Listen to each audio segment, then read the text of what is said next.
BSc second year के fourth semester chemistry के एक और लेक्चर में आप सभी का स्वागत करता हूं। मैं हूं आपका भैया ऋषभ सिंह और आप सभी देख रहे हैं आपका अपना यूट्यूब चैनल ऋषि यस क्लासेस। और आज के इस वीडियो में हम बात करने वाले हैं जो हमारा पेपर है quantum mechanics and analytical technique, उसका जो यूनिट थर्ड है जिसका नाम है मॉलिक्यूलर स्पेक्ट्रोस्कोपी, उसका ही एक और टॉपिक का लेक्चर लेकर आ चुके हैं। और इस लेक्चर में हम दो टॉपिक्स को डिस्कस करेंगे। सबसे पहला टॉपिक तो हमारे पास आएगा कि मॉलिक्यूलर एनर्जी लेवल्स क्या होते हैं, जिसमें हम यह बात करेंगे कि इलेक्ट्रॉनिक स्पेक्ट्रम क्या होता है, वाइब्रेशनल स्पेक्ट्रम क्या होता है और रोटेशनल स्पेक्ट्रम क्या होता है। इन तीनों टॉपिक्स को हम डिस्कस करेंगे। उसके बाद हम बात करेंगे कि डिग्री ऑफ फ्रीडम क्या होता है, ठीक है। और जो हमारे पास पहला टॉपिक है यानी कि मॉलिक्यूलर एनर्जी लेवल्स जो है, इसे हम केवल समझेंगे, इसमें लिखने की कुछ खास जरूरत नहीं है, लेकिन जो डिग्री ऑफ फ्रीडम है उसे हम समझेंगे और उसके नोट्स पर भी हम बात करेंगे, ठीक है। तो चलिए अपने इस लेक्चर की शुरुआत करते हैं। लेकिन अगर आप लोग पिछले लेक्चर्स को नहीं देखे हैं तो पूरे प्लेलिस्ट का लिंक आप सभी को डिस्क्रिप्शन में मिल जाएगा और मैथमेटिक्स के लेक्चर्स भी आप सभी को प्रोवाइड किए जा रहे हैं, तो उनको भी ज्वाइन कर सकते हैं। लिंक आप सभी को डिस्क्रिप्शन में मिल जाएगा, ठीक है। अपने तैयारी को बेहतर बनाइए जिससे आपको अच्छा नंबर मिले। अब चलिए हम शुरुआत करते हैं कि मॉलिक्यूलर एनर्जी लेवल्स क्या होता है, ठीक है। तो इसे केवल समझना है, इसे लिखने की जरूरत नहीं है आप सभी को, ठीक है। अब ध्यान दीजिएगा और यही हमारा बेसिक कॉन्सेप्ट है। हमने अल्ट्रावायलेट स्पेक्ट्रोस्कोपी पढ़ा है ना, तो अभी इसी से सहायता से हम उसको भी समझेंगे, ठीक है। अब यहां पर ध्यान दीजिए, मॉलिक्यूलर एनर्जी लेवल्स क्या होते हैं, आइए बात करते हैं हम लोग, ठीक है। लेकिन उससे पहले आप लोग अपने दोस्तों के पास इस लेक्चर को शेयर कर दीजिए, लाइक कर दीजिए और सब्सक्राइब जरूर करिएगा। चलिए अब हम बात करते हैं कि हमारे पास मॉलिक्यूलर एनर्जी लेवल्स क्या होते हैं। देखो हम यह बात कर चुके हैं कॉम्पटन इफेक्ट में, ध्यान से सुनिएगा मेरी बात को। अगर कॉम्पटन इफेक्ट नहीं देखे हैं तो आई बटन पर आपको लेक्चर मिल जाएगा।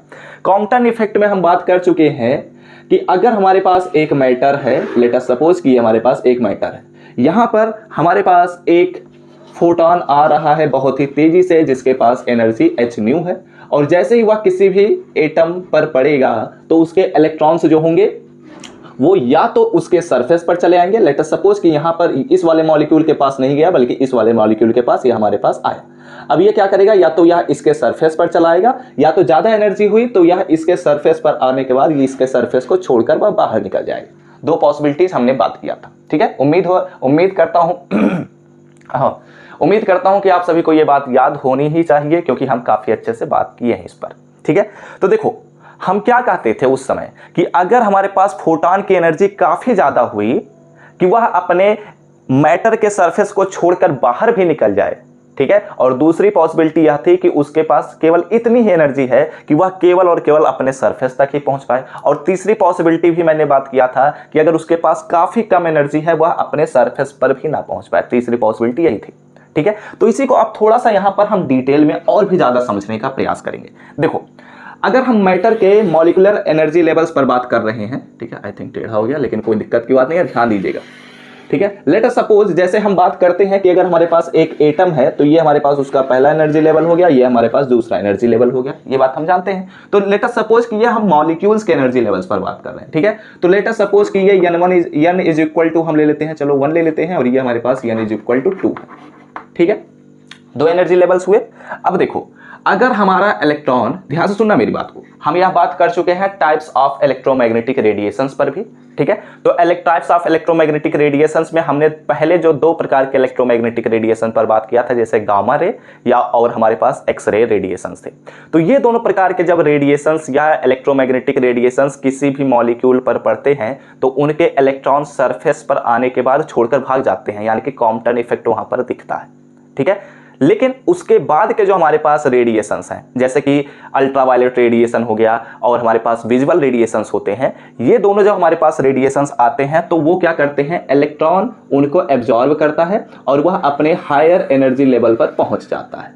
और चूंकि यहां पर जब एब्जॉर्प्शन होता है तो एब्जॉर्प्शन स्पेक्ट्रम मिलता है, और अगर इमिशन होगा यानी कि हायर एनर्जी लेवल से लोअर एनर्जी लेवल पर आएंगे तो वहां पर हमारे पास इमिशन स्पेक्ट्रम प्राप्त होता है, ठीक है। इतनी बातें हम समझ चुके हैं। लेकिन अब ध्यान से सुनना, अगर हम कह रहे हैं कि हमारा इलेक्ट्रॉन एक एनर्जी लेवल से दूसरे एनर्जी लेवल पर पहुंचा है, ध्यान से सुनना मेरी बात को, अगर हम कह रहे हैं कि हमारा एक इलेक्ट्रॉन एक एनर्जी लेवल से दूसरे एनर्जी लेवल पर पहुंचा है, तो इस सिचुएशन में जो हमारे इलेक्ट्रॉन का ट्रांजिशन हुआ है, इलेक्ट्रॉनिक ट्रांजिशन में बात किया हूं, इलेक्ट्रॉन का जो ट्रांजिशन हुआ है उसे हम कहते हैं इलेक्ट्रॉनिक लेवल ट्रांजिशन। ध्यान से सुनना मेरी बात को, एक एनर्जी लेवल से दूसरे एनर्जी लेवल पर जब हमारा इलेक्ट्रॉन पहुंच जाएगा तो उसे हम कहेंगे इलेक्ट्रॉनिक लेवल ट्रांजिशन। और इस सिचुएशन में चूंकि अल्ट्रावायलेट और विजुअल रेज की सहायता से वह इलेक्ट्रॉन हमारे हायर एनर्जी लेवल पर पहुंचा है, इसलिए यहां पर जो हमारे पास स्पेक्ट्रम प्राप्त होता है उसे हम कहते हैं इलेक्ट्रॉनिक स्पेक्ट्रम। और इसमें हम अल्ट्रावायलेट स्पेक्ट्रोस्कोपी का उपयोग करते हैं, जो कि हमने पिछले लेक्चर में डिस्कस कर लिया है। लिंक आप सभी को डिस्क्रिप्शन में मिल जाएगा। और आगे चलकर आपको शायद अगला यूनिट ही पढ़ना है विजुअल स्पेक्ट्रोस्कोपी, तो वहां पर भी और भी हम डिस्कस कर लेंगे। ठीक है, अब देखो क्योंकि अगर हम बात कर रहे हैं तो हमारे पास पहले गामा रे था, उसके बाद एक्स रे था, उसके बाद आप लोग अपने कॉपी में देखिए, उसके बाद हमारे पास अल्ट्रावायलेट रे था, उसके बाद विजुअल रे था। तो ये ध्यान से देखो, तो वहां पर मैंने बताया था कि एनर्जी का लेवल जो है वह धीरे धीरे करते हुए कम होता जा रहा है। उसके बाद हमारे पास कौन सा रे आएगा, उसके बाद हमारे पास है इंफ्रारेड रे या इंफ्रारेड रेडिएशंस। तो हमारे पास जो दो एनर्जी लेवल्स होते हैं, एक्चुअली इनके बीच, ध्यान से सुनना मेरी बात को, मल्टीपल वाइब्रेशनल लेवल्स भी होते हैं। मैंने क्या बोला कि दो एनर्जी लेवल्स के बीच, जैसे ये N1 और N2 के बीच मल्टीपल या फिर मेनी, बहुत सारे वाइब्रेशनल एनर्जी लेवल्स भी पाए जाते हैं। अब ये क्या मैंने बोला, इसको भी समझते हैं। लेट अस सपोज कि हमारा जो इलेक्ट्रॉन है वह एनर्जी इतना ही पाया कि वह हमारे पास N1 से कूदा लेकिन N2 तक नहीं पहुंच पाया। जैसे हम बात कर रहे हैं इंफ्रारेड रेडिएशंस के लिए, तो इंफ्रारेड जो रेडिएशंस होते हैं इनकी एनर्जी लेवल काफी कम होता है। काफी कम कहने का मतलब यह है कि अल्ट्रावायलेट और विजुअल से कम होता है। तो इस सिचुएशन में जब इलेक्ट्रॉन इंफ्रारेड रेडिएशंस को एब्जॉर्ब करता है तो वो एक्चुअली एनर्जी लेवल्स को नहीं पार कर पाता, बल्कि वह केवल वाइब्रेशन कर पाता है। लेट अस सपोज कि यहां से कूदा और यहां पर चला आया, लेकिन वह यहां तक नहीं पहुंच पाया, एक एनर्जी लेवल से दूसरे एनर्जी लेवल तक नहीं पहुंच पाया, बल्कि कहीं बीच में ही रुक गया। और इस सिचुएशन में वह वाइब्रेशन किया है, इसलिए यहां पर जो हमारे पास स्पेक्ट्रम प्राप्त होता है उसे हम कहते हैं वाइब्रेशनल स्पेक्ट्रम। और इसके बारे में हम आगे चलकर बात करेंगे जब इंफ्रारेड स्पेक्ट्रोस्कोपी को हम समझेंगे तो। ठीक है, इतनी बातें आपको समझ में आ रही है ना, कोई दिक्कत तो होनी नहीं चाहिए। अब ध्यान से सुनना अगले पॉइंट को।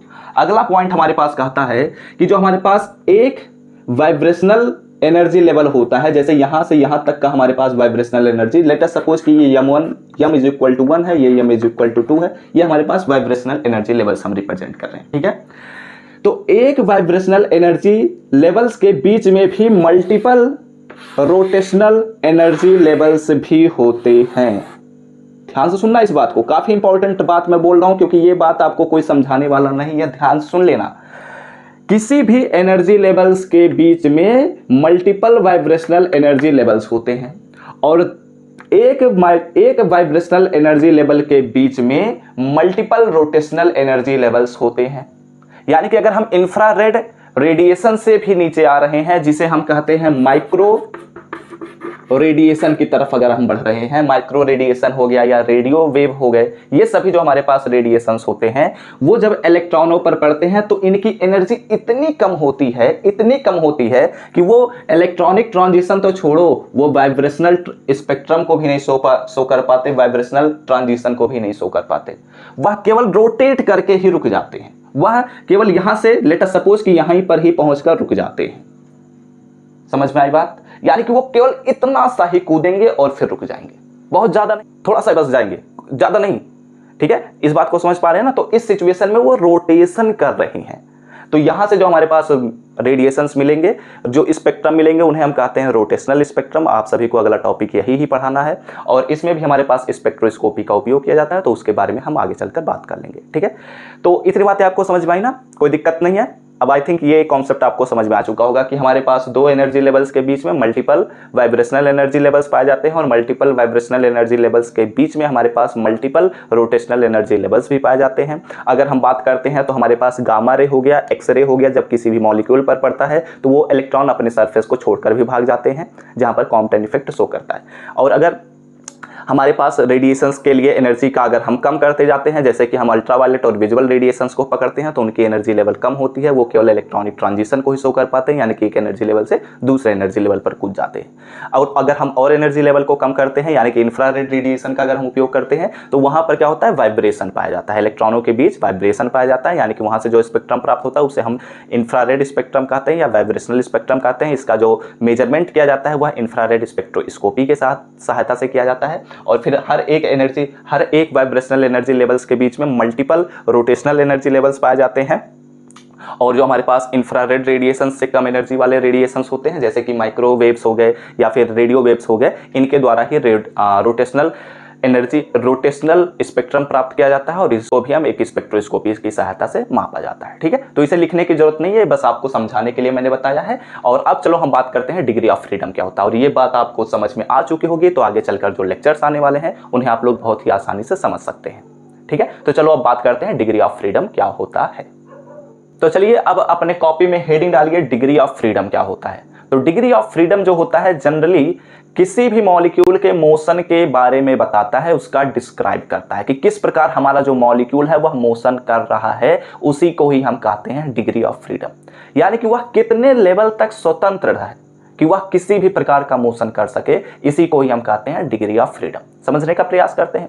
देखो लेट अस सपोज कर लेते हैं कि अगर हमारे पास ये 3 एक्सिस होते हैं, ये बात हमें पता है। लेट अस सपोज कि ये हमारे पास एक्स एक्सिस है, ये हमारे पास वाई एक्सिस है और ये हमारे पास बाहर की तरफ निकला हुआ जेड एक्सिस है। ठीक है, ये आप लोगों को समझ में आ रही होंगी बातें। अब ध्यान से सुनिएगा मेरी बात को।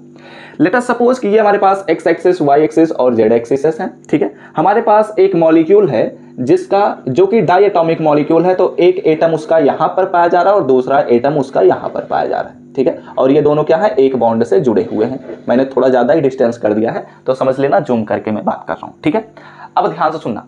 अब ये जो हमारे पास डाई एटॉमिक मॉलिक्यूल है, इसके पास कितनी स्वतंत्रता है कि यह मोशन कर सके, कितने प्रकार का मोशन कर सकता है, इसी के बारे में हम बात करने वाले।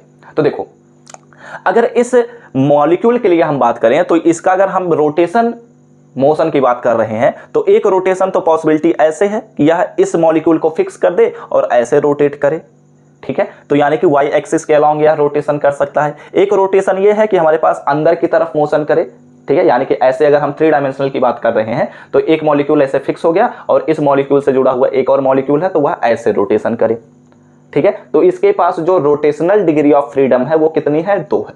ठीक है, इतनी बातें आपको समझ में आ रही होंगी, कोई दिक्कत की बात नहीं है। तो यही इसकी स्वतंत्रता की कोटि बता रहा है। ये बस एक छोटा सा एग्जांपल मैं लेकर बात किया हूं, अभी और भी बहुत सारे तरीकों से इसे हम समझेंगे। ठीक है, तो यहां पर हमारे पास डिग्री ऑफ फ्रीडम क्या होता है, the degree of freedom of a molecule. वैसे एक चीज और मैं बता देता हूं, ये मैंने केवल रोटेशनल मोशन पर बात किया है, लेकिन इसमें और भी प्रकार के मोशंस पाए जाते हैं, तो उन्हें भी हम बात करेंगे, बस अभी ध्यान से सुनिएगा।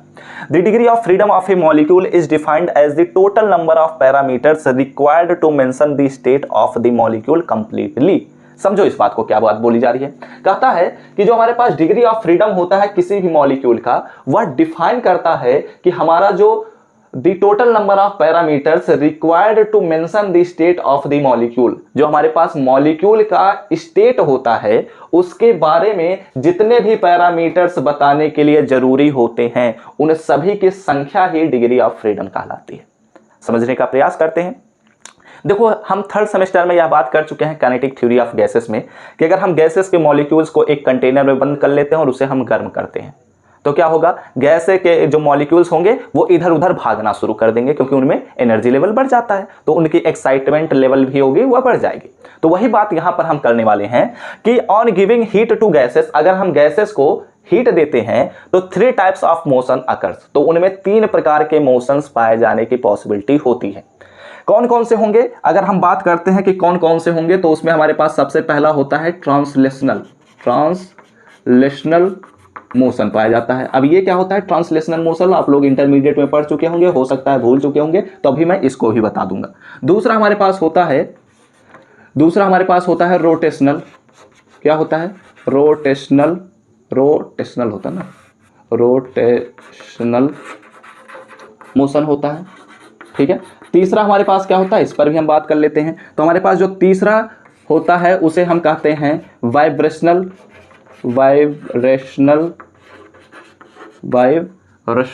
मोशन पाया जाता है। ठीक है, अब देखो, यही अगर 3 प्रकार के जो मोशन पाए जा रहे हैं, इसकी डिग्री ऑफ फ्रीडम भी 3 होगी, इसलिए मैंने यहां पर मेंशन भी कर दिया, that is it has 3 degree of freedom, क्योंकि इनमें 3 प्रकार के मोशन पाए जा रहे हैं। कौन कौन से, ट्रांसलेशनल मोशन, रोटेशनल मोशन और वाइब्रेशनल मोशन। तो अब हम बात करते हैं कि हमारे पास ट्रांसलेशनल मोशन क्या होता है, तो इसे समझने का प्रयास करिए। देखो ट्रांसलेशनल मोशन आप लोग ऑलरेडी बात पढ़ चुके भी होंगे, तो समझने का प्रयास करते हैं।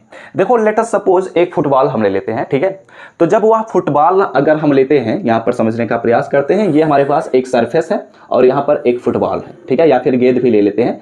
अब अगर ट्रांसलेशनल मोशन को ध्यान से सुनना मेरी बात को, अगर समय के साथ इस मैटर, यह जो हमारे पास मैटर है, इसका हर एक मॉलिक्यूल अगर हम टी समय के लिए बात करते हैं, टी समय मतलब 1 सेकंड 2 सेकंड 5 सेकंड के लिए बात करते हैं, तो उसके बाद ये जो हमारे पास मैटर है या फुटबॉल है या बॉल है, वह अपने पोजीशन को बदल रहा है।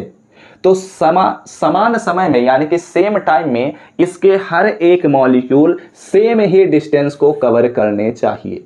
इनका जो डिस्टेंस का लेवल है वो क्या होना चाहिए, सेम ही होना चाहिए, उनके लेवल्स में अंतर नहीं होना चाहिए, ठीक है। यानी कि अगर यह हमारे पास जो मॉलिक्यूल था वो अगर 5 सेंटीमीटर मूव किया है, तो हमारे पास यह भी मॉलिक्यूल 5 सेंटीमीटर ही मूव करना चाहिए, यह भी मॉलिक्यूल हमारा 5 सेंटीमीटर ही मूव करना चाहिए। तो इस सिचुएशन में उसे हम कहेंगे कि यह हमारे पास ट्रांसलेशनल मोशन कर रहा है, ठीक है। अब देखो ट्रांसलेशनल मोशन भी हमारे पास 2 प्रकार का होता है, एक होता है रेक्टिलिनियर मोशन और दूसरा हमारे पास होता है कर्वलिनियर मोशन, ठीक है। तो ये सभी चीजें हमें फिलहाल बात नहीं करनी है। अगर हमारे पास एक सरफेस पर चल रहा है तो रेक्टिलिनियर मोशन हो गया, और अगर कर्व्ड सरफेस पर जाएगा हमारा वही हमारा गेंद हो गया, वही हमारा बॉडी हो गया, तो उसे हम कहेंगे कर्वलिनियर मोशन, ठीक है। ये सभी चीजें आप लोग पहले भी पढ़ चुके होंगे, तो इसलिए ज्यादा हम नहीं बात कर सकते। रोटेशनल मोशन क्या होता है? Rotational motion I think intermediate में आप सभी का एक चैप्टर ही है रोटेशनल मोशन, तो ये आप लोग पढ़े होंगे, मैं फिलहाल रिपीट कर देता हूं थोड़ा बहुत। देखो रोटेशनल मोशन क्या होता है, लेट अस सपोज कि यहां पर हमारे पास एक बॉडी है, ठीक है। क्या करते हैं, लेट अस सपोज कि यहां पर हमारे पास एक बॉडी है जो कि कुछ इस प्रकार से आप सभी को दिखाई दे रही है, ठीक है। अब देखते हैं कि ये जो हमारे पास बॉडी है उसका ये सेंटर ऑफ मास, खैर बात नहीं कर सकते सेंटर ऑफ मास पर, लेकिन यहां पर लेट अस सपोज कि हमारे पास एक लाइन है, ठीक है। अब इस पॉइंट के अलोंग अगर इस बॉडी का हम मोशन कराते हैं, लेट अस सपोज कि हमारे पास जो यह बॉडी है वह कुछ इस प्रकार से हमारा मोशन करने लग गई, ठीक है, यहां पर पहुंच गई, ठीक है। यानी कि यह जो हमारे पास पॉइंट था, अब ये पॉइंट यहां पर पहुंच चुका है और इस प्रकार यहां पर हमारे पास एक पॉइंट मिल रहा है, ठीक है। तो जब कोई भी बॉडी हम लेते हैं, ठीक है, और इसका हम कोई भी पार्टिकल उठाएंगे और वह एक सर्कुलर मोशन कर रहा है, लेट अस सपोज कि ये जो हमारे पास बॉडी है इसे हमने घुमा दिया ऐसे करते हुए, तो हर एक पार्टिकल अगर सर्कुलर मोशन कर रहा है एक फिक्स्ड एक्सिस के अलोंग, तो इस सिचुएशन में हम कहेंगे कि वह हमारा बॉडी जो है वह रोटेशनल मोशन कर रहा है। ये बात हमें पता होनी चाहिए, क्योंकि ये आप लोग इंटरमीडिएट में पढ़ चुके हैं, ज्यादा इस पर हम बात कर भी नहीं सकते, ठीक है, नहीं तो टाइम लगेगा। और ये सभी चीजें ऑलरेडी आपको समझ में आ ही चुका होगा, क्योंकि इंटरमीडिएट में आप पढ़े होंगे, बस मैं इसको रिकॉल करा रहा हूं, ठीक है। बात करते हैं वाइब्रेशनल मोशन पर। तो वाइब्रेशनल मोशन तो आप लोग वैसे भी समझ सकते हैं। लेट अस सपोज कि यहाँ पर हमारे पास एक पॉइंट है, इस पर हमारे पास एक पॉइंट है, तो यहाँ पर हम लेट अस सपोज कर लेते हैं कि ये हमारे पास एक गेंद रखा गया है, ठीक है। अब इसमें वाइब्रेशन पाया जाए, यानी कि ये यहाँ पर जाए, फिर यहाँ पर आए, फिर यहाँ पर जाए, फिर यहाँ पर आए, फिर यहाँ पर जाए, फिर यहाँ पर आए, तो ये क्या कर रहा है, ये एक्चुअली वाइब्रेशन कर रहा है, ठीक है। मतलब आता जा रहा है एक पॉइंट के अलोंग, हमारा जो पार्टिकल है जो भी कुछ भी रख रहे हैं तो वो केवल वाइब्रेशन करे कुछ इस प्रकार से, ठीक है। तो उसी को हम कहेंगे वाइब्रेशनल मोशन। ये सभी चीजें आप लोग समझ ही चुके होंगे, ठीक है। तो इतनी चीजों को पहले स्क्रीनशॉट ले लो, उसके बाद हम बात करते हैं कुछ अच्छे पॉइंट्स पर, ठीक है। तो डिग्री ऑफ फ्रीडम बेसिकली ये हमने डिफाइन कर दिया कि हमारा जो भी मॉलिक्यूल है, जो भी कंपाउंड है, जो भी सबस्टेंस है, जो भी मैटर है, वह कितने प्रकार से मोशन कर पा रहा है, उसके पास कितनी फ्रीडम है मोशन करने की, वही उसकी डिग्री ऑफ फ्रीडम है, ठीक है। तो आप चलिए स्क्रीनशॉट लीजिए, उसके बाद हम अगले स्टेप पर बढ़ते हैं। तो उतनी चीजों को समझ चुके होंगे, तो अब चलो अगले स्टेप में हम कुछ और चीजों पर बात कर लेते हैं, ठीक है। देखो हमारे पास एक पहला पॉइंट आता है कि जो हमारे पास एटम्स होते हैं उनके पास केवल और केवल एक ही ट्रांसलेशनल मोशन पाया जाता है, ठीक है। या फिर कह सकते हैं कि हमारे पास केवल एक ही ट्रांसलेशनल डिग्री ऑफ फ्रीडम पाया जाता है। समझते हैं इस बात को कि क्या बात बोली जा रही है। क्योंकि हमारे पास जो एटम होता है वह बहुत छोटा होता है, तो एक पॉइंट मास हम सपोज कर सकते हैं, ठीक है।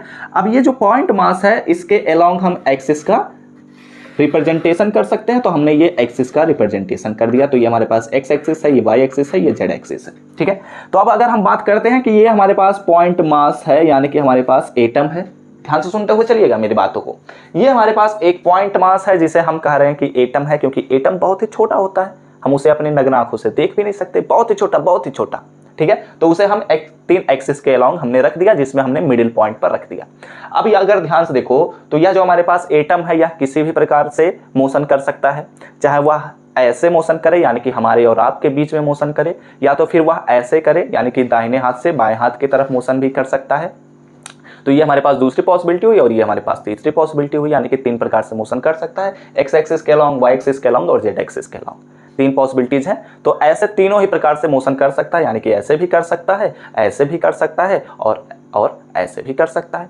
ठीक है, तीनों पॉसिबिलिटीज हैं। तो इसलिए इसके पास केवल और केवल एक ही ट्रांसलेशनल मोशन पाया जा सकता है, और वह हमारे पास होता है या तो वह एक्स एक्सिस के अलॉन्ग करे, या तो वाई एक्सिस के अलॉन्ग करे, या तो जेड एक्सिस के अलॉन्ग करे।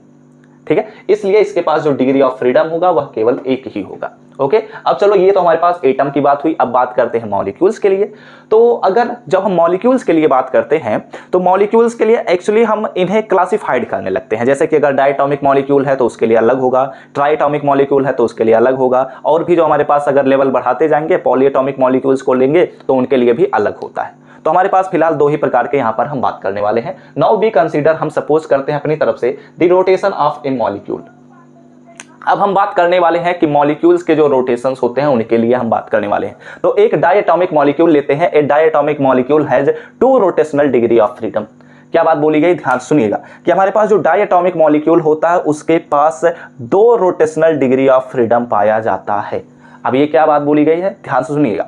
यहां पर बोला जा रहा है, वैसे मैं ऑलरेडी अभी समझाया था स्टार्टिंग में, मैंने आई थिंक, मुझे जहां तक याद है, ये हमारे पास एक एक्सिस हुआ, ये हमारे पास दूसरा एक्सिस हुआ, और ये हमारे पास क्या हुआ, एक तीसरा एक्सिस हो गया। ठीक है, 3 एक्सिस हो गए। अब यहां पर बात बोली गई है कि एक डायटोमिक मॉलिक्यूल, तो हम एक एटम को यहां पर सपोज करेंगे और एक एटम का, चलो यहां पर मैं सपोज कर लेता हूं, आप चाहें जहां पर भी ले सकते हैं, लेकिन एक एटम को आपको इस पॉइंट पर लेना ही होगा, यानी कि ओरिजिन पर लेना होगा, क्योंकि उसी के अलॉन्ग हम अपने रोटेशंस को कराते हैं। ठीक है, अब देखो क्या बात बोली गई कि a diatomic molecule has 2 rotational degree of freedom. मैंने ऑलरेडी आपको यह बात समझा दिया है कि एक पॉसिबिलिटी तो यह है कि ये ऐसे मोशन करे, ठीक है, और ये हमारे पास सेंटर होगा जिसे हम रोटेशन कहेंगे, रोटेशन एक्सिस कहेंगे। ठीक है, तो ये हमारे पास सेंटर हो गया, यानी कि सेंटर ऑफ रोटेशन हो गया, और ये हमारे पास जो मॉलिक्यूल है वो इस प्रकार से, एक प्रकार से रोटेशन कर सकता है।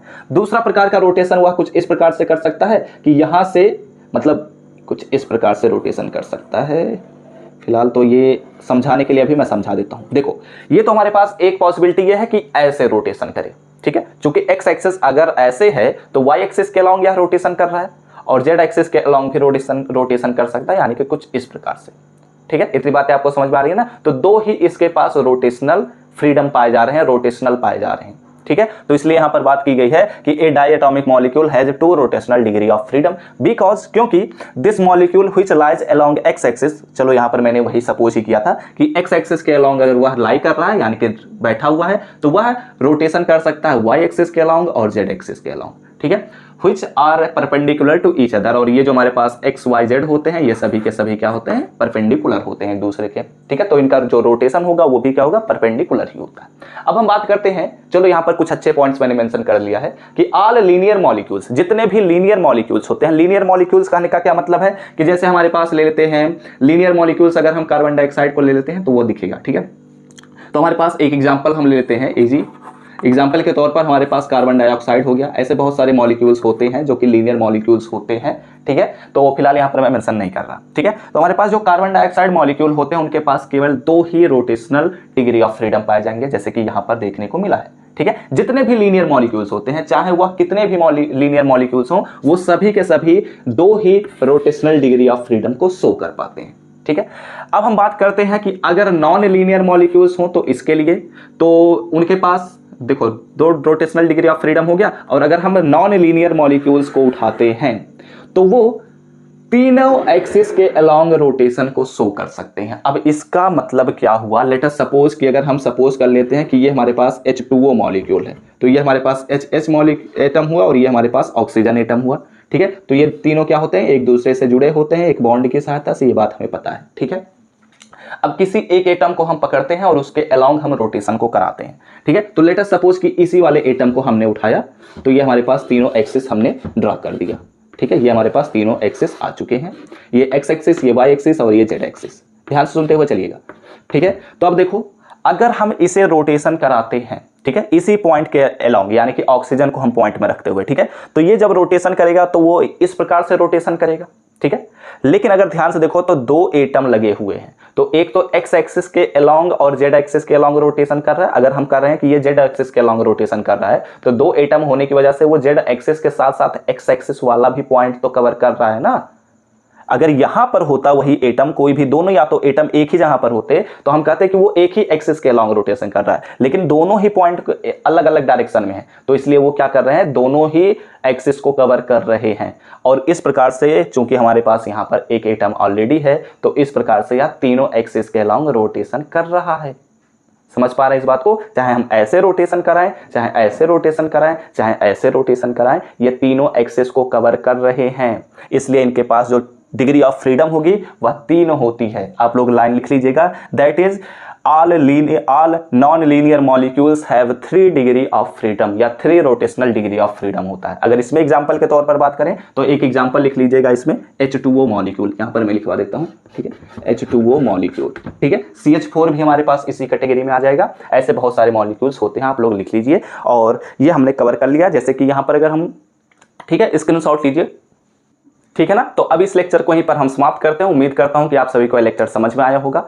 अब देखो, अब अगला जो पॉइंट हमारे पास आता है उसमें हम बात करेंगे रोटेशनल स्पेक्ट्रम पर, ठीक है, लेकिन उसे अभी हम लेक्चर में नहीं प्रोवाइड करेंगे। अब हम एक्चुअली कुछ बच्चे, काफ़ी सारे बच्चे मुझे कमेंट करके और टेलीग्राम और इंस्टाग्राम पर भी मैसेज करके कह रहे हैं कि सर हमारे एग्जाम्स करीब आ चुके हैं, तो हमें ऑब्जेक्टिव क्वेश्चंस करा दीजिए। तो जितने भी चैप्टर्स हम पढ़ चुके हैं उन सबका ऑब्जेक्टिव क्वेश्चंस मैं प्रोवाइड कर दूंगा 2-3 दिनों में। उसके बाद हम रोटेशनल स्पेक्ट्रम की शुरुआत करेंगे, ठीक है। और ये इंट्रोडक्शन पोर्शन जो हमारे पास मॉलिक्यूलर स्पेक्ट्रोस्कोपी का है वो कवर हो चुका है। अब इसमें जो हमारे पास 3 पार्ट हैं, जैसे कि हमारे पास रोटेशनल स्पेक्ट्रम है, वाइब्रेशनल स्पेक्ट्रम है और रमन स्पेक्ट्रम है, इन तीनों पर हम एक एक करके बात करेंगे, ठीक है। तो लेकिन उससे पहले मैं आप सभी को ऑब्जेक्टिव क्वेश्चन करा देता हूं, उसके बाद हम आगे बढ़ेंगे। तो वीडियो अच्छा लगा हो तो लाइक करिएगा, कमेंट करके बताएगा कि आप सभी को लेक्चर समझ में आया है या नहीं। अगले लेक्चर्स के नोटिफिकेशन पाने होंगे तो सब्सक्राइब करने के साथ बेल आइकन को जरूर ऑल पर सेट कर लीजिएगा। तो हम सब मिलते हैं अपने नेक्स्ट लेक्चर में, तब तक पढ़ते रहिए, संघर्ष करते रहिए और सफल होते रहिए।